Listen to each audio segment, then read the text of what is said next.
Alright, let's be real. No one does RPGs like Square Enix. From epic turn-based classics to mind-blowing action titles, their catalog is straight-up legendary. But with so many iconic games, which ones truly stand above the rest? Today, we're ranking the absolute best, the ones every RPG fan needs to play at least once.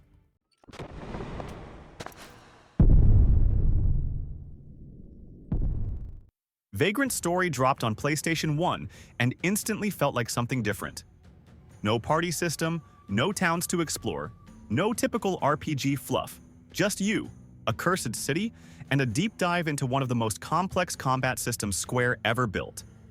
It threw you into the haunted streets of Liamond, with gameplay that mixed real-time action and tactical planning in a way that still feels fresh today. The dude behind it, Yasumi Matsuno, was also the mind behind Tactics Ogre and Final Fantasy Tactics.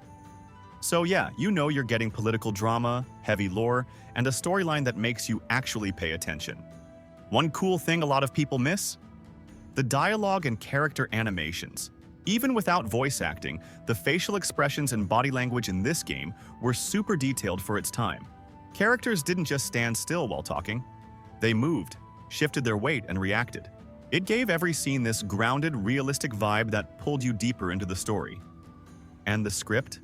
It leaned hard into Shakespearean-style English, which sounds weird at first, but totally fits the gothic tone of the world. Combat was wild. It mixed real-time movement with super strategic target-based attacks, letting you aim for specific body parts to take down enemies efficiently. On top of that, you had this risk meter that made you think twice before spamming attacks. The more reckless you were, the harder it got to land hits. Add in one of the most detailed weapon crafting systems ever made, and yeah, this game demanded your full attention. What really made Vagrant Story shine, though, was how cinematic it looked for its time. Real-time cutscenes, dramatic camera angles, and zero loading screens between gameplay and dialogue. Critics in Japan went nuts over it, and Famitsu gave it a perfect score, which almost never happens. That said, Vagrant Story wasn't for everyone. Some players bounced off hard because the game doesn't explain much. The learning curve is steep, especially when it comes to crafting weapons and understanding the risk system. A lot of people found themselves stuck or super underpowered just because they didn't build their gear right. And yeah, the Shakespearean dialogue? While some loved it, others thought it made the story harder to follow. It's one of those games that either clicks with you or totally doesn't, no middle ground. But here's the sad part. No sequel, no remake, not even a proper remaster. It's just sitting there, frozen in time, waiting for someone at Square to finally give it the love it deserves.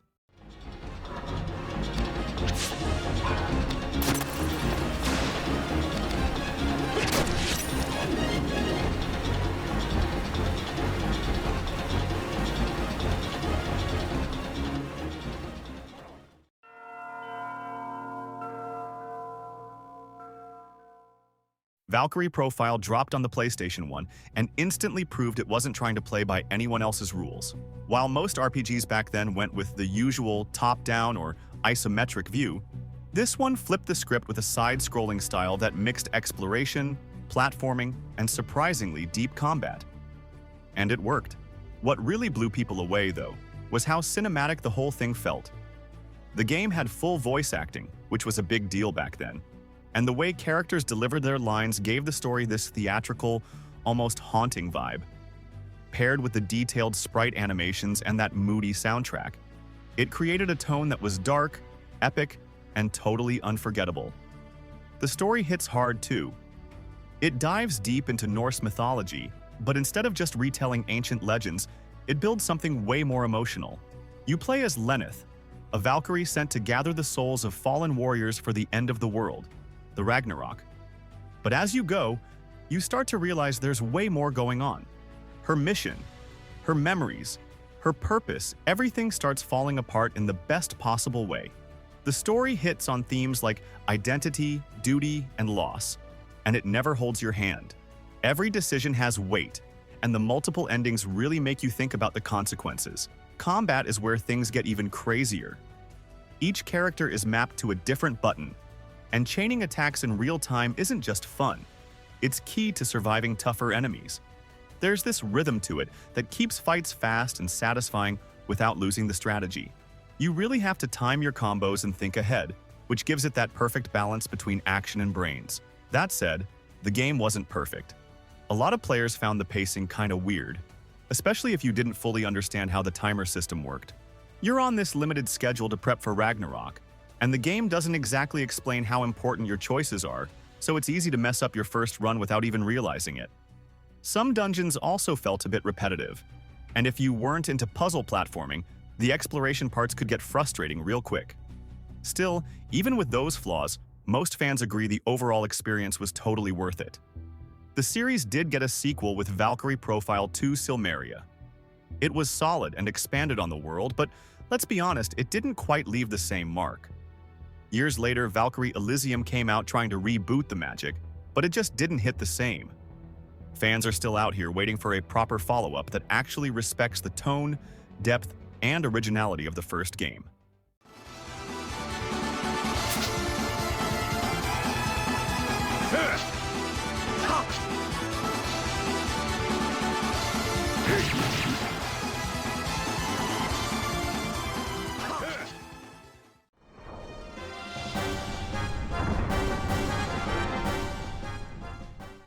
Let's talk about one of the boldest RPGs ever made, Xenogears. Released on the PlayStation 1, Xenogears threw players into a massive, mind-bending journey packed with deep psychological themes, religious undertones, and straight-up wild plot twists. It wasn't afraid to challenge players with heavy ideas about purpose, identity, and what it really means to be human. What made Xenogears hit different was how it blended 2D character sprites with full 3D environments, something you barely saw back then. It gave the game this anime meets cinematic vibe that pulled you into its world like nothing else.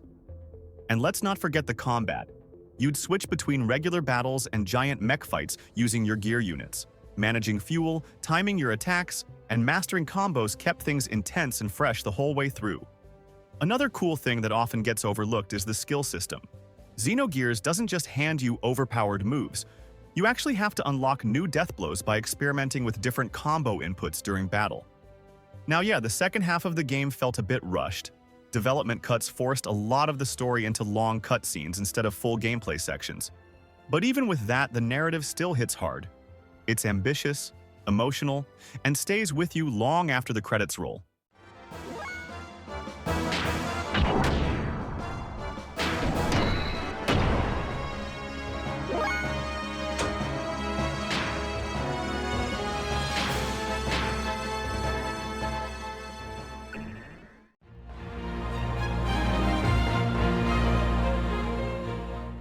Tactics Ogre is where it all started for tactical RPGs. Before everyone was hyping up Final Fantasy Tactics, this game had already set the blueprint. Before fancy moral systems and branching narratives were common, this game was already letting your choices decide who lived, who died, and how the entire story played out. Set in the war-torn land of Valeria, you're thrown into a brutal conflict where no decision is easy. And depending on what you do, people can betray you, die, or completely disappear from the plot. One wrong call and a character you've grown attached to might be gone for good. Combat is deep, smart, and brutally strategic. You're not just moving units around a board, you're thinking about elevation, line of sight, weather effects, and how your squad is built. Each character can evolve through different classes, abilities, and gear, giving you full control over how your army grows. What's even cooler is that you can actually recruit enemies during battle. Yeah, instead of just wiping them out, you can talk to them mid-fight and convince them to join your squad. It's not always easy, you gotta know their class, mood, and sometimes even their alignment, but when it works, it adds a whole new layer to how you build your team. Plus, turning an enemy into an ally always feels satisfying as hell. And then there's the Warren Report, basically an in-game database tracking every event, relationship, and battle stat. Sounds simple now, but back then, it was revolutionary. It made the world feel alive and reactive, like your story was actually being written as you played. One thing a lot of players point out is how grind-heavy it can get, especially if you want to test out new classes or recruit high-level units. And some fights drag on longer than they should, and the enemy AI loves to play it safe, sometimes too safe, making battles feel like a slow chess match. It's one of those games that doesn't explain much, so if you're not ready to dig into guides or experiment a lot, it can feel overwhelming fast. The remaster, called Tactics Ogre Reborn, takes all of that brilliance and fine-tunes it for modern players. Sharper visuals, better pacing, and a smoother overall experience. If you're even remotely into tactical RPGs, this one isn't just worth your time, it's essential.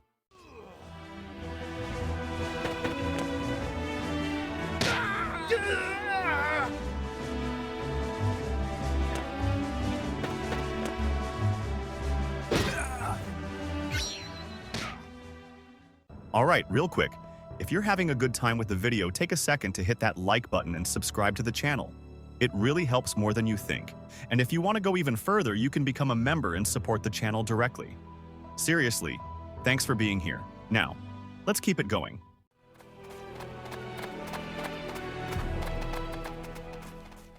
Star Ocean 2 is one of those games that hits different, even after all these years. This game was a bold mix of science fiction and fantasy, and it nailed both. You've got interplanetary tech clashing with medieval-style magic, and somehow it all works. The story starts simple, but the moment you land on an underdeveloped planet and get dragged into a full-blown war between kingdoms and gods, things escalate fast. What really sets Star Ocean 2 apart is how it gives you control over how everything unfolds. You pick your protagonist, recruit different characters depending on your choices, and every decision affects not just the story, but the relationships between your party. And yeah, that matters, because this game doesn't have just one or two endings, it's got over 80. That's because of something called the Private Action System, which lets you split off from your team in towns and trigger personal scenes with individual characters. Those little moments stack up and completely shift your outcome. Each character has hidden talents you can unlock that affect everything from crafting to performance in certain skills, like writing books or even cooking. Yeah, you can literally publish books or become a master chef in this game. And these talents aren't just for fun. They tie directly into building stronger gear, making money, and unlocking crazy side content.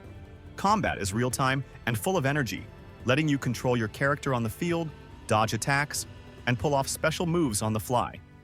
You can build your team your way, learn skills, craft items, and even dive into some really detailed side systems if you want to go deep. And with the new Second Story R remake, it looks better than ever. They kept the soul of the original but added smoother mechanics and a gorgeous HD 2D style that makes it feel brand new without losing that classic charm. Now, it's not all perfect. Some players still find the pacing a bit uneven, especially during the mid-game when the story slows down and it's not always clear where to go next. And yeah, even with the remake's improvements, the game still holds on to a few old-school quirks that might feel clunky if you're coming from more modern RPGs. But honestly, those flaws kinda add to its charm if you know what you're getting into.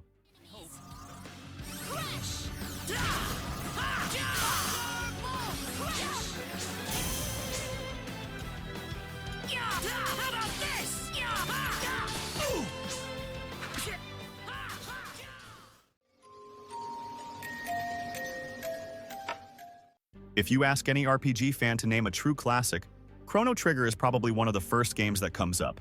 And honestly, it deserves that spot. The moment you dive into it, everything just clicks. The pacing, the humor, the emotional beats, it all holds up. Instead of throwing you into random battle screens like most RPGs back then, fights happened right on the map. Smooth, seamless, and way more immersive. Then there's the combat itself. The tech system let your characters combine their moves into crazy dual and triple attacks.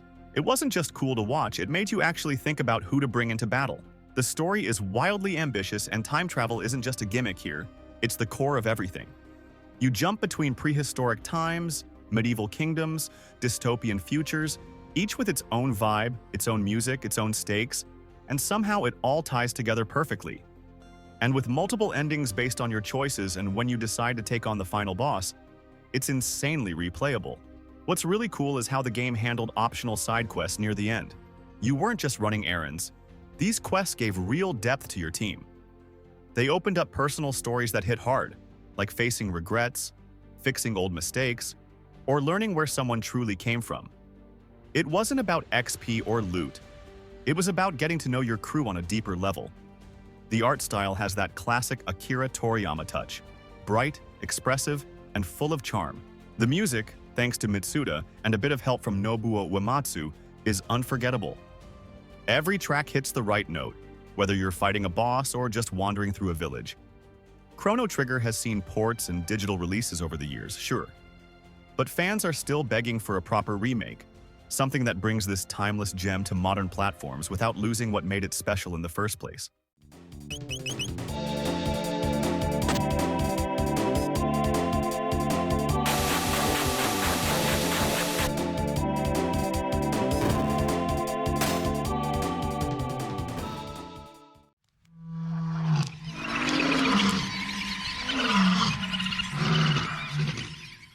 Parasite Eve hit different. It dropped at the tail end of the PlayStation 1 era, when Square was on fire creatively, just throwing wild ideas at the wall, and somehow, this one stuck in the best way. Instead of swords and dragons, you got science, horror, and chaos in the middle of New York City. It felt more like a Hollywood thriller than a typical RPG. You play as Aya Brea, a cop who's suddenly thrown into a nightmare of genetic mutations, spontaneous human combustion, and a villain who's basically trying to evolve past humanity.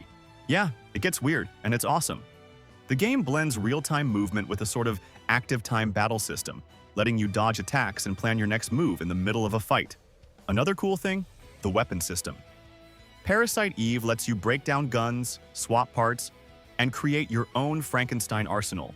You could take the range from one weapon, the firepower from another, and stack upgrades to make something totally busted in a good way. What really made Parasite Eve stand out was the vibe. The soundtrack is eerie, the city feels empty and tense, and every encounter has this cinematic weight to it.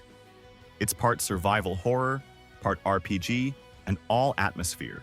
And unlike most RPGs back then, it was short, sharp, and tightly paced.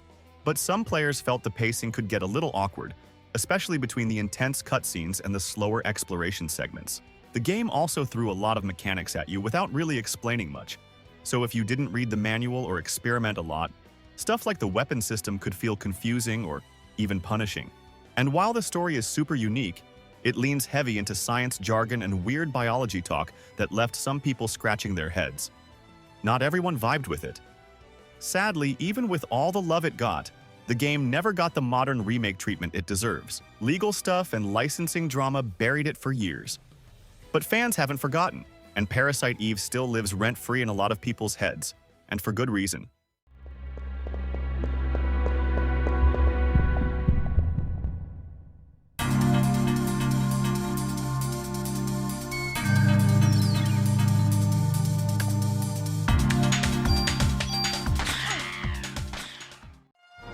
Ladies and gentlemen!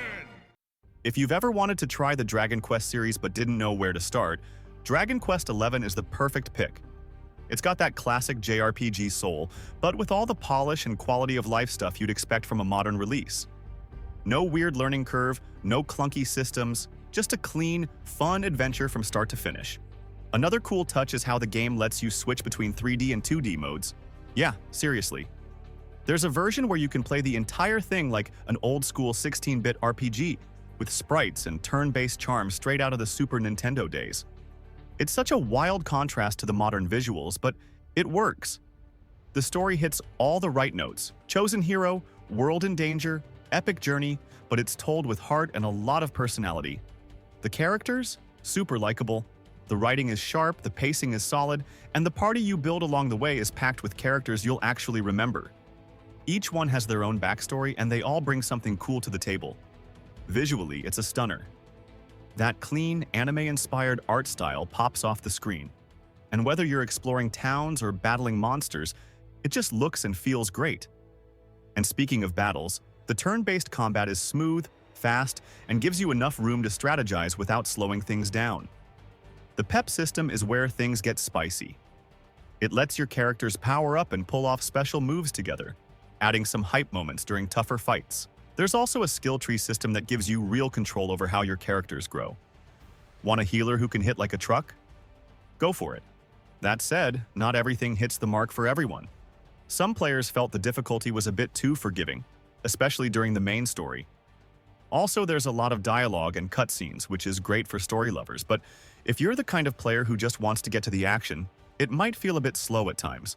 And let's be real, the soundtrack, while charming, repeats itself a lot.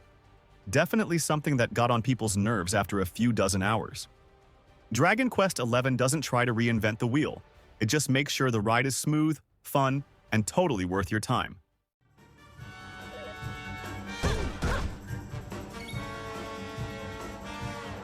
We're not done yet. Is that all you've got?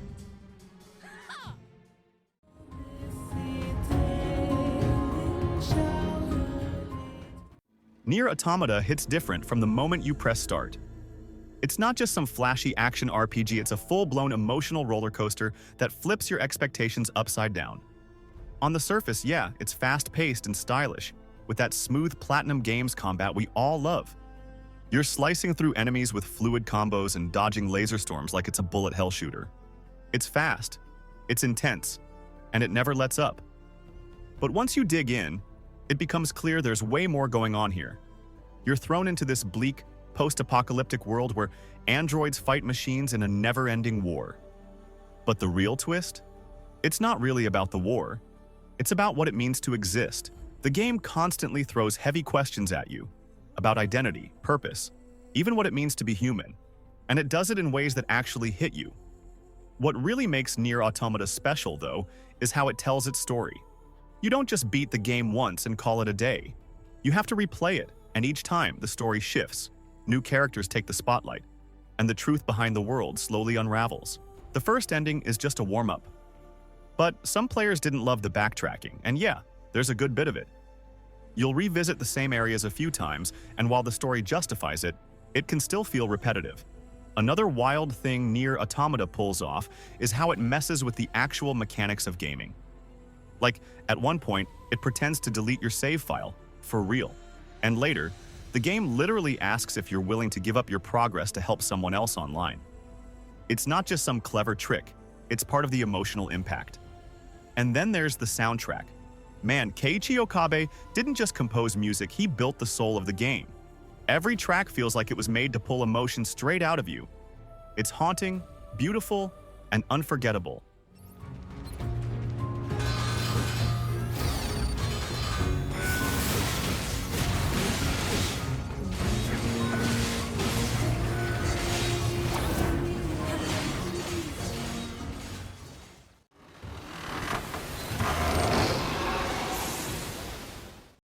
If there's one game that truly captures the spirit of classic RPGs, it's Final Fantasy IX.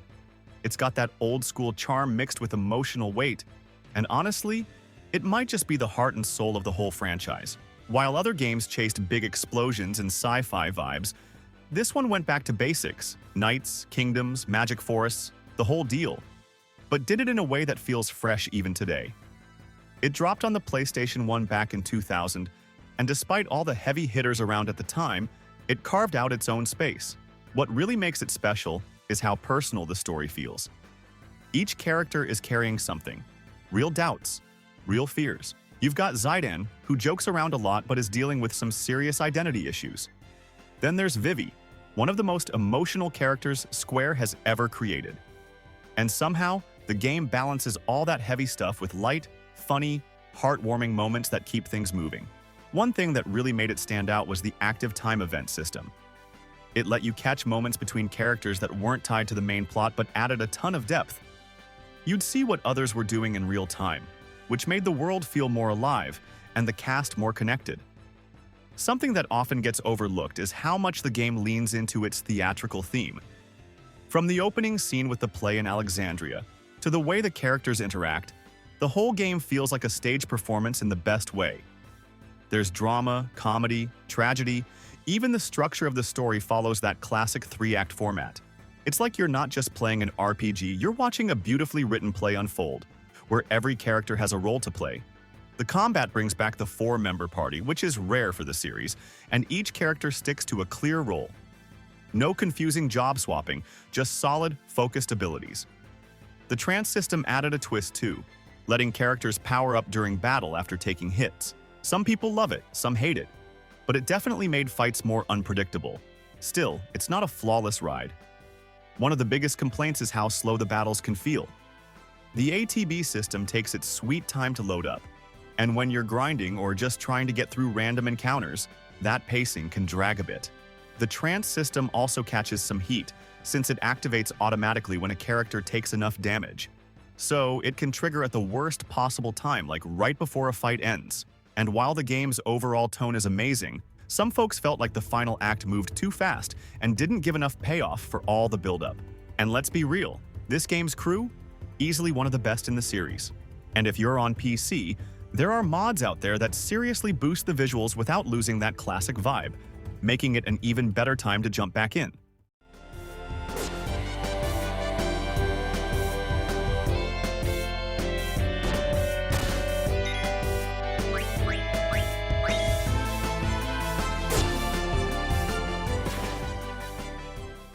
So, now I want to hear from you. Which of these RPGs is your personal favorite? Or is there one you think should have made the list? Drop a comment down below and let's talk about it. If you enjoyed the video, don't forget to hit that like button. And if you're into deep dives like this, make sure to subscribe so you don't miss what's coming next. Thanks for watching, and I'll catch you in the next one.